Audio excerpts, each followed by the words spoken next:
Assalamualaikum, selamat sore teman-teman semuanya. Ini saya lagi pulang kerja. Kegiatannya kalau pulang kerja itu di belakang rumah ya. Saya lagi iseng nanam sayur sendiri ya. Jadi buat kegiatan aja kalau sore atau hari Sabtu Minggu kayak gitu. Kegiatan saya kalau Sabtu Mingguan nggak ada kerja. Jadi kegiatan saya tuh nanam sayur. Nah, ini contohnya, tak kasih tahu ya. Saya nanam sayur apa aja, tak kasih tahu. Nah, ini sayur kangkung ya. Ini ada bekas tankau ya, bekas kuetar. Jadi saya isi tanah, saya tanam kangkung. Ini udah tinggi, udah siap dipanen sebenarnya. Jadi seperti ini. Nah, ini saya tanam, ini kemangi ya, kemangi Indonesia ya. Ini bukan Taiwan, jadi hijau-hijau banget, hijau. Ini lemes, jadi dimakan mentah enak ya, buat lalapan, buat rancam enak sekali. Nah, ini langsung nandur sayur singkong, ini daun ubi, ini daun ubi tikwaye. Nah, ini kong sincai kangkung ya. Ini kangkungnya warnanya beda ya daunnya, karena saya belinya di 2 tempat. Nah, yang ini saya nggak tahu kenapa kok ada 2. Ini panjang-panjang, kurus-kurus. Kalau yang ini warnanya itu agak ada kuning-kuningnya ya, tapi dia daunnya lebar. Saya nggak tahu mana yang lebih enak ya, jadi saya nggak bisa bedain. Nah, di situ saya juga tanam serai ya. Di sana juga ada tuh. Saya kebanyakan itu daun singkong, pohonnya kemarin udah tinggi-tinggi. Nah, itu yang sana itu ya, itu saya coba tanam daun singkong. Jadi buat kegiatan kalau sore itu nyiram kayak gitu ya. Ini ada pale, jambu, biji. Nah, ini ada juga. Nah, ini mangga. Mangganya belum berbuah. Oke. Jadi kalau sore pulang kerja saya itu ada kegiatan biar nggak jenuh. Jadi itu tadi kegiatan saya kalau pulang kerja ya. Jadi saya tuh suka nanam-nanam kayak gitu ya, biar nggak jenuh, biar nggak bosen. Kalau misalnya cuaca hujan apa enak ya, nggak perlu nyirami. Kalau ini kan musim panas, jadi sering disirami. Tapi beberapa hari ini masih hujan ya. Jadi ini kegiatan saya. Nah, ini langsung mau cerita juga. Tadi itu dari tadi malam ya. Itu saya pengen cerita ke teman-teman ya. Beberapa hari ini ya, beberapa bulan ini saya itu di agensi ya, maksudnya banyak yang ini informasinya ya, banyak yang kita itu melepas majikan ya, banyak sekali karena banyak juga PMI kita itu yang pada pulang, banyak yang pasiennya meninggal, banyak juga yang pindah majikan, itu banyak juga. Kalau udah finish ya, kalau yang misalnya belum finish itu jarang sih yang pindah majikan. Jadi kebanyakan yang udah finish ya. Mulai bulan berapa ya? Bulan 7 kemarin itu banyak sekali yang pindah ya. Dikarenakan udah finish. Nanti ini banyak juga job ya. Yang job yang baik banyak sekali. Kalau yang job yang kurang baik itu ya, yang bikin kecewa, yang bikin Mbak BM itu nggak betah, yang bikin masalah justru dari pasien atau majikan itu kita pelan-pelan bisa melepas ya. Jadi nggak kerja sama lagi sama kita ya, karena menurut kita ya sekarang ini banyak kekurangan PMI, saking banyaknya majikan yang butuh, ada yang sebagian tuh yang baik lah ya. Jadi kita itu sekarang melepas yang nggak baik itu tadi, diberikan ke majikan yang baik. Jadi kita nggak pusing-pusing ngurusi. Sekarang karena susah cari PMI, jadi kita diusahakan jangan terlalu banyak menerima keluhan dari majikan atau Mbak PMI ya. Kasihan kalau kita itu sampai tiap hari, tiap saat itu bermasalah, terus itu kita capek juga ya. Ini suasananya bagus ya. Saya kan di villa ya. Terus kemudian saya mau cerita lagi.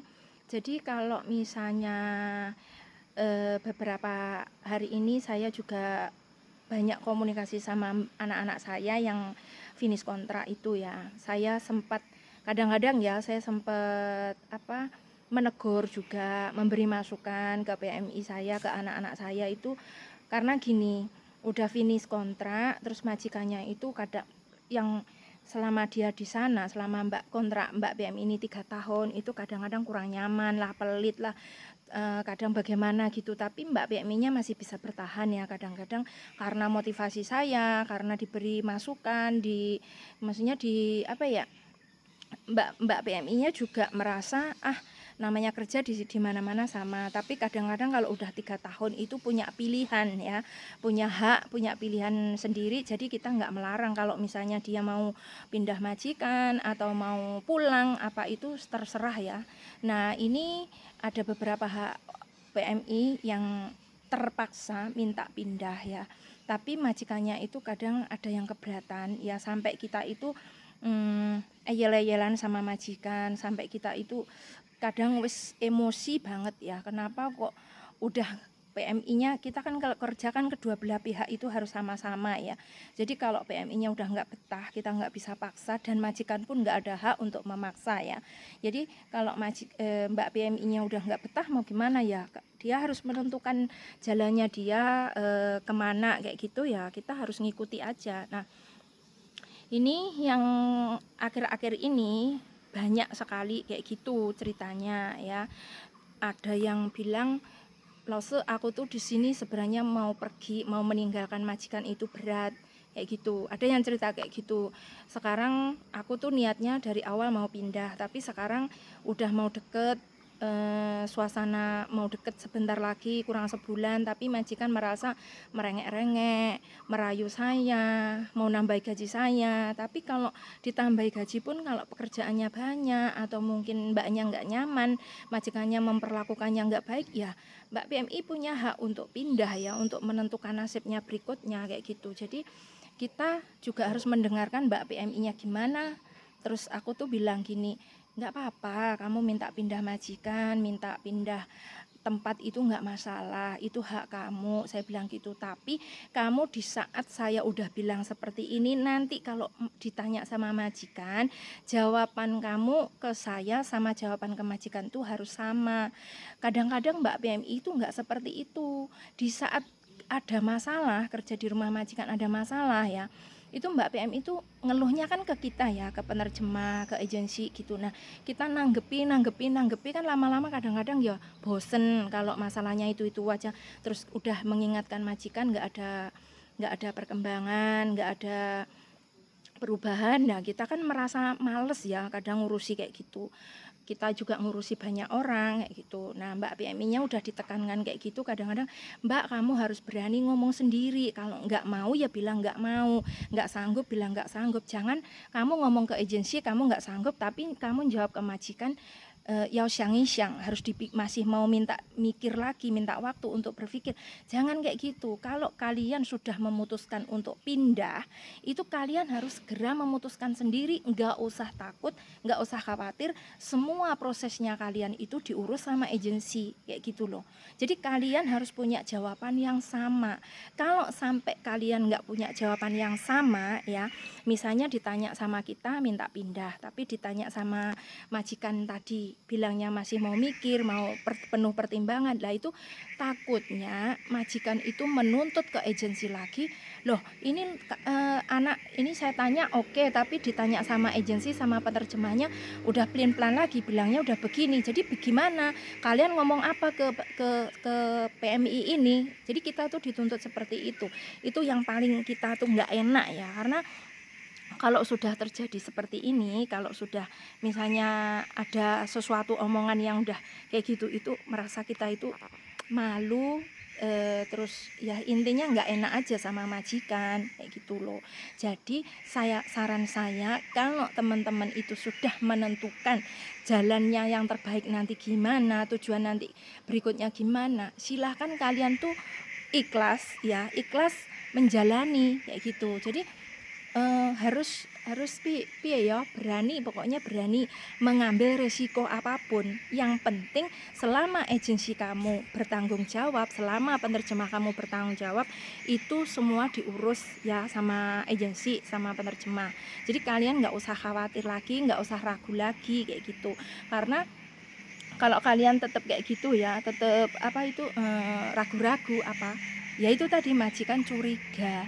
Jadi kita bisa nggak enaknya kayak gitu, merasa kita itu mempengaruhi Mbak PMI yang nggak baik kayak gitu. Padahal kan yang kerja, yang menjalani itu kan Mbak PMI sendiri. Kita itu sebagai contohnya, saya sebagai losennya ya cuman ngasih masukan, ngasih motivasi mana yang terbaik. Nggak mungkin kita itu nggak mendengarkan keluhan Mbak PMI ya. Kita semuanya sayang sama Mbak PMI karena saat ini memang benar-benar susah untuk mencari PMI kayak gitu loh. Jadi kalau teman-teman misalnya ditanya sama majikan ya seperti itu. Contohnya misalnya mau pulang ya kalau udah dipikirkan, udah dimusyawarahkan sama keluarga, sudah udah ada niatan mau pulang, ya pulang nggak apa-apa. Jangan ragu-ragu. Misalnya mau nambah kontrak, kalau cuman 6 bulan sebenarnya ya nanggung, karena ARC itu dibikinnya juga bukan 6 bulan, bikin ARC itu 1 tahun ya minimal, bayar 1.000. Jadi kalau misalnya kalian mau nambah kontrak itu kalau cuma 1 tahun, disarankan ya sama saya itu ya setidaknya 1 tahun lah kayak gitu. Jangan cuman 3 bulan, 6 bulan kayak gitu, karena nanti rugi kamu bayar 1.000 cuman dipakai segitu kan eman-eman. Jadi usahakan 1 tahun lah ya minimal. Terus masalah kalau udah terjadi kayak gitu ya, itu tadi dipikirkan secara profesional ya, jangan pelin-pelan ya. Jadi orang harus berani, dan kalian kalau ada masalah itu udah dibantu sama kita ya, cara ngomongnya gimana, kalau nggak ngerti kan nanya sama kita. Nah di saat nanya apa itu ya, kalian harus mempraktekkan sendiri ke majikan. Oh saya ada masalah begini, kalian tuh lapor sendiri, ngomong sendiri sama majikan. Insya Allah majikan tuh pasti tahu apa yang kalian rasakan, kalian ungkapkan kayak gitu. Jadi lebih baik tuh ngomong sendiri. Kalau udah ngomong lewat kita itu nanti ceritanya tuh bulet aja ya, ada pihak pertama, kedua, ketiga, jadi ada yang ditambahi, ada yang dikurangi, jadi nggak sesuai gitu loh. Jadi saya sarankan kalian tuh ngomong langsung sama majikan dulu. Saya mau pulang ke Indonesia, saya minta pindah majikan, saya minta tambah gaji, saya minta libur, itu usahakan kalian ngomong sendiri. Jadi nanti kalau misalnya kalian udah ngomong ternyata majikan ting putong atau tidak mengerti, nanti majikan tuh akan mencari kita. Ini anak saya tuh bilang begini, maksudnya apa? Nah kita di belakangnya itu mendukung kamu, menjelaskan ke majikan kayak gitu loh. Cara kerjanya kita tuh seperti itu. Jangan justru hal sepele kadang-kadang kalian tuh nggak berani. Sebenarnya semua kalian punya mental itu harus mental baja, mental berani gitu loh. Jangan malu, jangan takut. Majikan tuh sejahat apapun kalian nggak usah takut, itu sama-sama manusia, kenapa harus takut? Kalian di sini udah belajar bahasa Mandarin, jadi walaupun bahasa kalian belepotan, kadang di depan di belakang atau mungkin setengah-setengah, nggak apa-apa, mending kalian ngomong jujur ya. Itu saja informasi dari saya ya, pesan dari saya, pesan penting ya.